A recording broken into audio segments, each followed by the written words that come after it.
అందరికీ నమస్కారం. Globe trotter ఈ ఒక్క మాట చాలు మొత్తం సినిమా ఇండస్ట్రీలో ఒకటే క్యూరియోసిటీ. అసలేంటిది? ఈరోజు ఆ మిస్టరీ వెనుక అసలు నిజమేంటో తెలుసుకుందాం. ఈ ఒక్క లైన్ ఇంటర్నెట్ను ఒక ఊపు ఊపేసింది.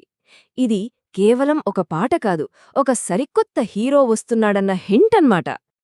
అభిమానులందరూ రకరకాలుగా ఊహించుకుంటున్నారు, కాని అందరి మెదళ్లల్లోనూ తిరుగుతున్న ప్రశ్న మాత్రం ఒక్కటే: అసలేంటి ఈ గ్లోబ్ ట్రాటర్?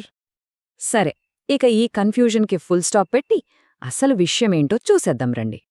అయితే విషయమేంటంటే, గ్లోబ్ ట్రాటర్ అనేది సినిమా పేరు కానే కాదు. అది కేవలం ఒక భారీ ప్రాజెక్టుకు పెట్టిన వర్కింగ్ టైటిల్. ఇంకా చెప్పాలంటే ఒక పెద్ద ప్రమోషనల్ ఈవెంట్ పేరు కూడా. సో క్లియర్గా చెప్పాలంటే, గ్లోబ్ ట్రాటర్ అనేది జస్ట్ ఒక టెంపరరీ పేరు. సినిమా అసలైన టైటిల్ వారణాసి. ఈ ఒక్క పేరుతో అంచనాలు ఆకాశాన్నంటాయి కదా. నవంబర్ 15న జరిగిన ఒక గ్రాండ్ ఈవెంట్తో ఈ సస్పెన్స్కి తెరపడింది. అదే రోజు అఫీషియల్ టైటిల్ వారణాసి అని రివీల్ చేసి ఫ్యాన్స్కి మామూలు సర్ప్రైజ్ ఇవ్వలేదు. సరే, టైటిల్ మిస్టరీ అయితే వీడింది.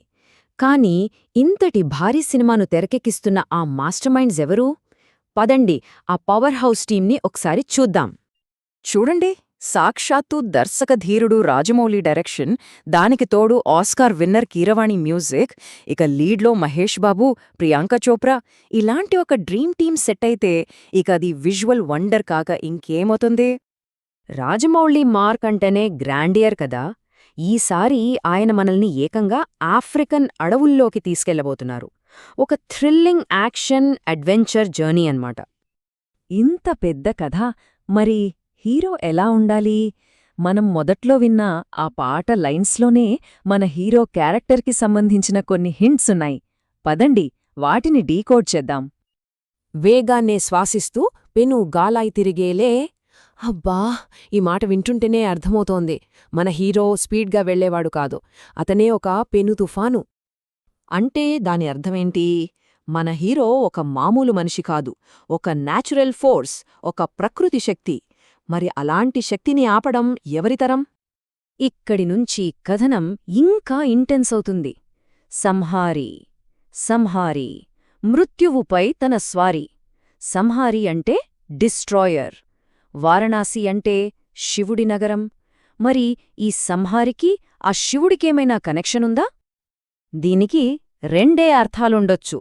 ఒకటి, మన హీరోకి చావులేదు, లేదా చావు అంటే అతనికి లెక్కేలేదు. ఈ రెండిట్లో ఏది నిజమైనా అతను మామూలోడు కాదు. సో ఓవరాల్గా ఈ పాట మనకొక కంప్లీట్ పిక్చర్ ఇస్తుంది. అతను ఒకేసారి సంచారి అంటే తిరిగేవాడు, అలాగే సంహారి అంటే నాశనం చేసేవాడు. ధైర్యానికే బ్రాండ్ అంబాసిడర్ లాంటి ఒక యోధుడనమాట. ఇంత భారీ అంచనాలు, ఇంతటి పవర్ఫుల్ హీరో, అంతా బానే ఉంది. కానీ అసలు ఈ ప్రాజెక్ట్ ఇప్పుడు ఏ స్టేజ్లో ఉంది? ప్రస్తుతం అయితే ఈ సినిమా షూటింగ్ చాలా ఫాస్ట్గా జరుగుతోంది. తెర వెనుక ఒక పెద్ద యజ్ఞమే నడుస్తోందని అనుకోవచ్చు. సో ఈ మెగా ఇండియన్ మూవీని మనం 2025 ఎండింగ్లో గానీ లేదా 2026లో గానీ ఎక్స్పెక్ట్ చేయొచ్చు.